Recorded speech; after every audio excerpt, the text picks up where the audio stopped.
Today we're making ketchup. Now ketchup is very common, especially in North America, but also Europe. The main problem with store-bought ketchup is there's usually lots of sugar, and it's usually in the form of corn syrup. So today I'm going to show you a version with no sugar. The sweetness will come from an apple and a pear. I also have 2 tomatoes, small piece of carrot, and a new addition, a new idea is I have some nuts here that I've been soaking in water overnight. The soaking makes it more accessible for the body to digest, and it also makes the nut more plump. So it's a good idea to do this part as well. I did it last night. You'll see the water is not clear anymore. Now, I don't think this water is healthy. So I'm going to drain it and rinse it. And I'm going to also rinse all of these, rinse and peel the carrot, and chop them up into smaller pieces. And then I'll put them in the frying pan. This process you don't need to see because it's simple, straightforward. To save on video time, I'm going to stop the video, do this part, and then we'll come back. Okay, now got all the tomatoes chopped up. Looks kind of pretty. I kept them separate. I don't know if you can see. You might see there's fruit flies. One of the issues of being 5 meters from the beginning of the rainforest. And here I have the nuts that I have drained and rinsed, and I'm covering them with this to avoid the flies getting to it. So the carrots I chopped up the most, really small pieces because it's the most dense of the food items here, and it'll take longer to cook, and I don't want it to, so I cut it small. The other ones you don't have to cut too small because we're going to put them in a blender and grind everything up into a paste.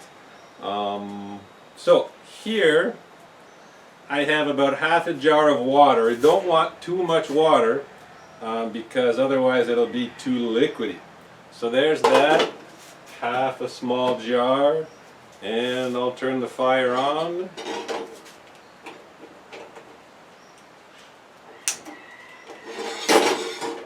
Okay, I don't need the knife anymore. Now I use this. I've been using something like this for about 10 years. Many people, when they first see it, they're a bit concerned, thinking that the plastic or rubber will melt. If I put it directly in the fire, yes, it'll melt. But if it's on top, it's not gonna melt. It's the same as something like this. The chemistry is almost the same. Just this is hard, this is soft. And this is really convenient to clean the sides, and it also will not scratch. This is a Teflon pan. I've had it for about 6 months, and there is some weathering in the middle, but it's still in good shape because I only use this. If someone else wants to use my frying pan, I have to ask them to use this to protect my frying pan. So here we're going to put all of the food, carrots. Here's a pear,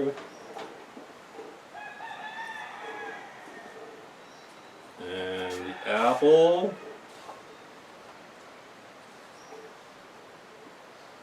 and the tomato.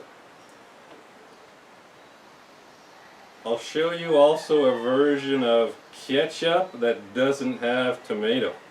It uses beetroot to give it the red color. So now we just gotta wait as the water heats up and everything cooks. I'll cook it for about 10 minutes, and then I'll have to let it sit for about 20 minutes before I put it in the blender.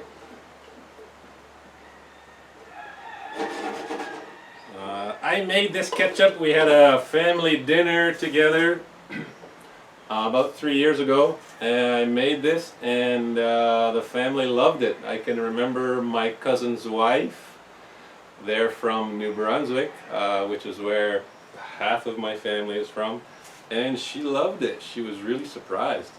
So I think really simple, much healthier than the store-bought version of ketchup. And the new addition, as I said, is the nuts. The nuts is going to balance the sugar that's in these fruits and vegetables. Sugar it's not going to be corn syrup sugar, it's not going to be white sugar, but these fruits and vegetables do have a lot of sugar. The bonus is they also have lots of fiber, vitamins, minerals, but there's a lot of sugar. So the nuts that I'm going to add is going to balance out the sugar, which is very important for overall health. If you haven't learned yet, the connection between insulin and glucagon, Glucagon. I recommend you do an internet search, glucagon versus insulin. I can explain it to you, and maybe I will in a later video. But the main thing is you don't want to shock the body with so much sugar. You try and balance it. You know, a traditional North American breakfast is waffles with pancake syrup, or table syrup it's called, which is basically flavored liquid sugar. So the waffle is almost 100% sugar, and the pancake syrup is 100% sugar. That starts your body off in shock because you're pumping all this sugar into your body without having balanced it with something that's not sugar.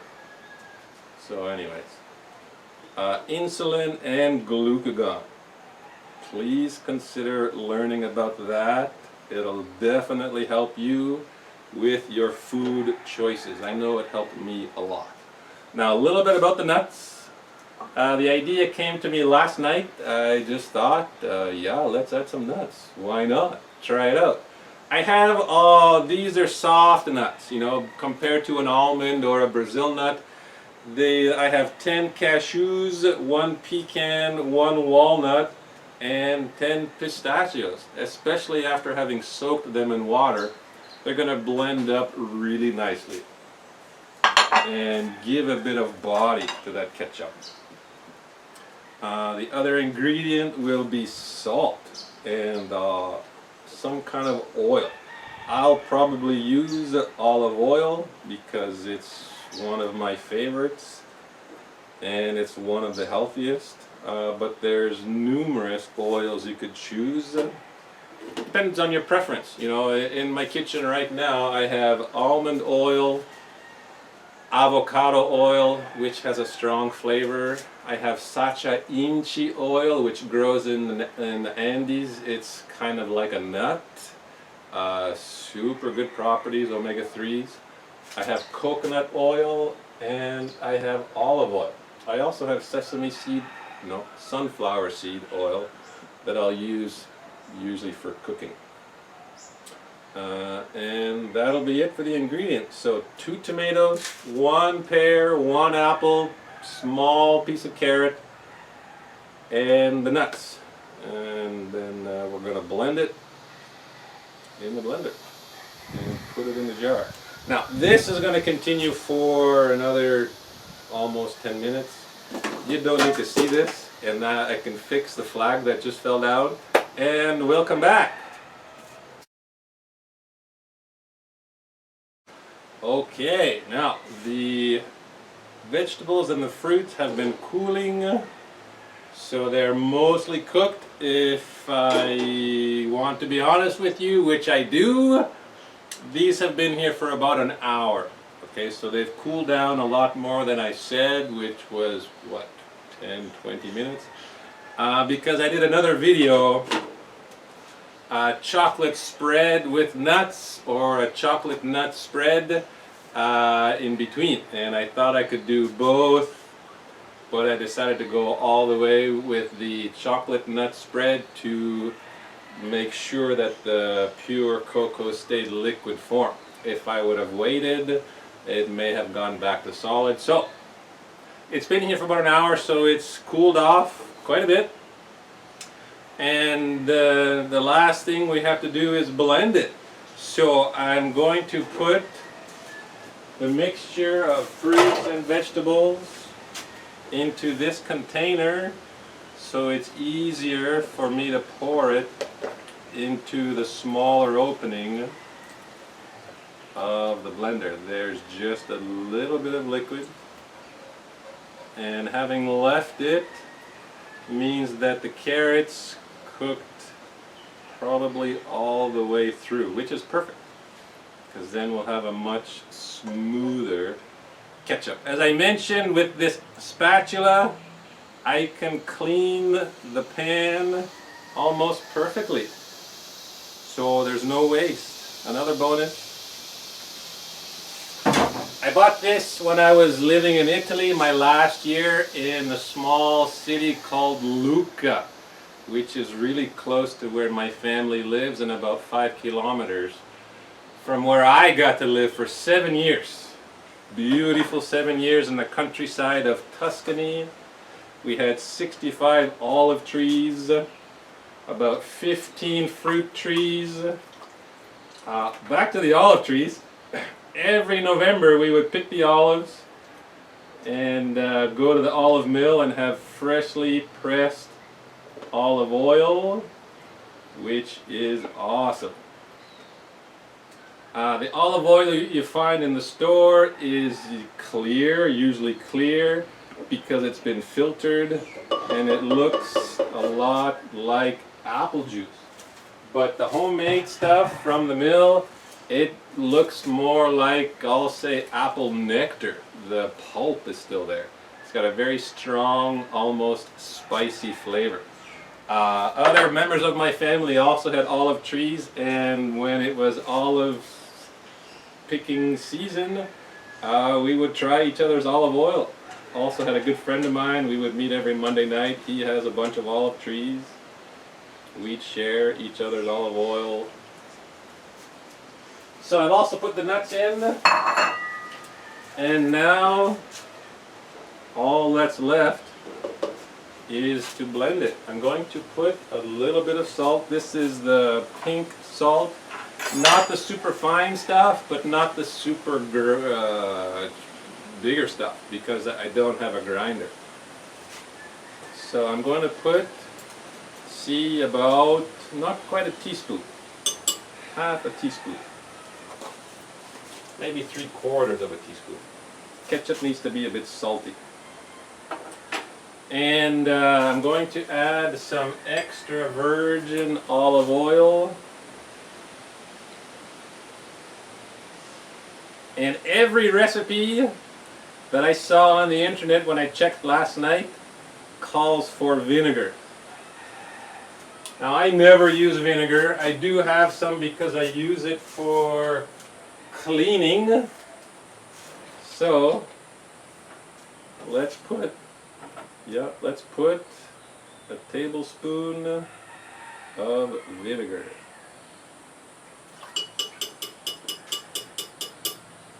And that's it.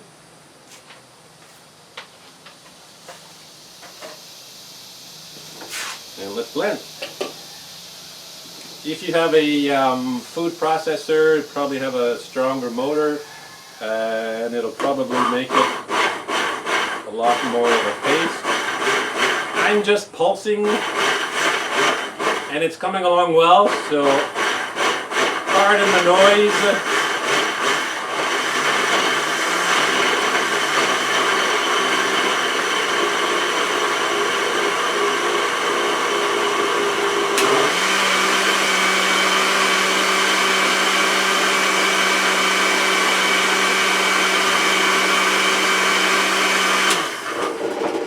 Up a little bit.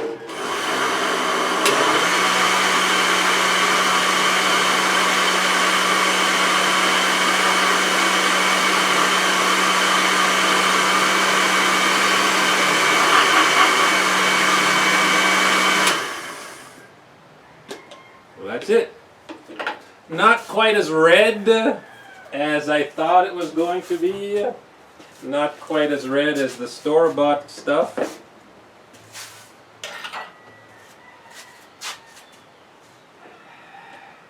Just going to pour it out so you can see a little bit better.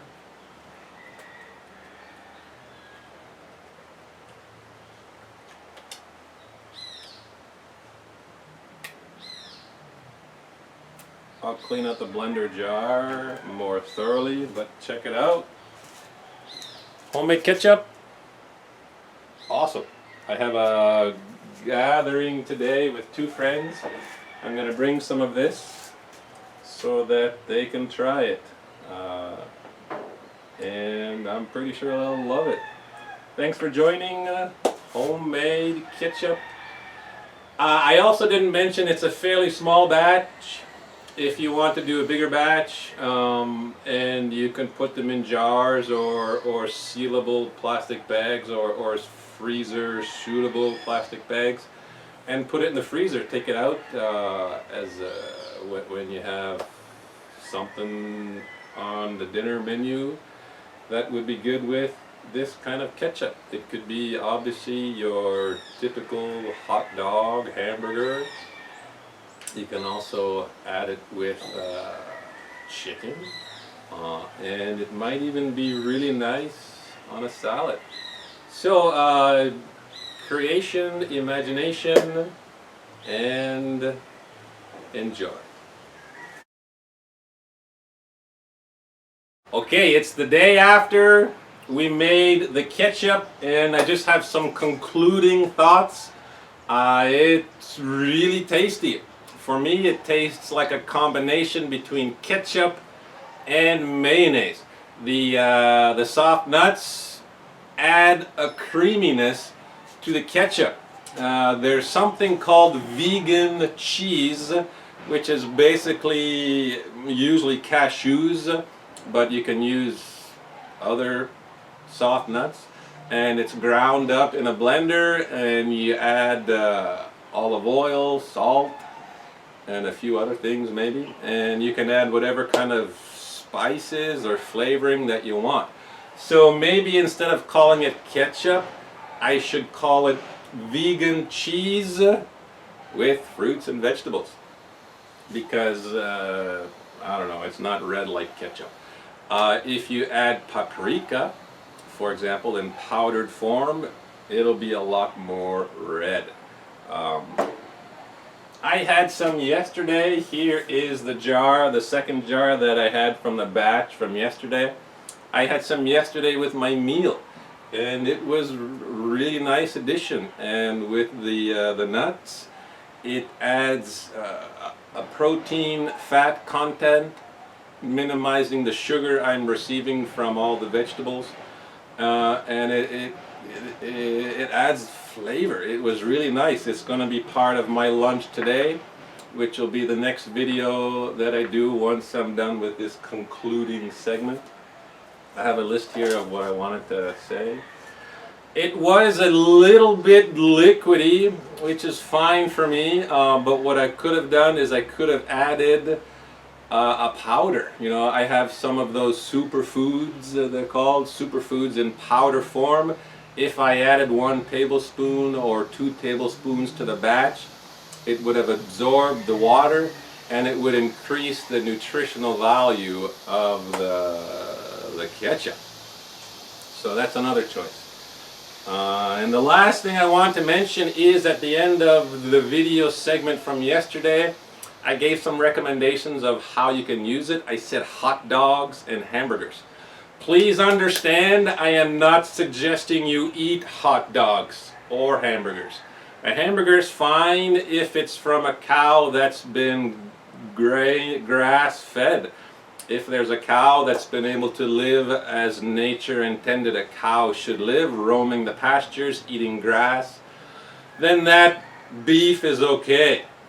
But if it's conventional beef, which is from factory farming, the cow doesn't get to live like a cow, which affects its meat, which will affect you, because what you put inside your body is going to turn into you. So if the meat is not necessarily as nature intended, it's going to affect your body. Also, a lot of the store-bought prepared hamburgers in the freezer section, for example, most companies need to use the cheapest products available, the cheapest ingredients. They have to, they have no choice, because if they use good quality products in the mix, then the price has to go up. Otherwise they lose money. If a business loses money, they're not going to last very long as a business. So the factory has to use economic products, which means the product you're getting is not as good as it would be if you prepare the burger in your own home with the products and the ingredients that you're willing or able to buy. It'll be a lot healthier. And the fast food restaurant burger, same kind of thing. They have to use cheap ingredients to be able to sell their double cheeseburger for $2.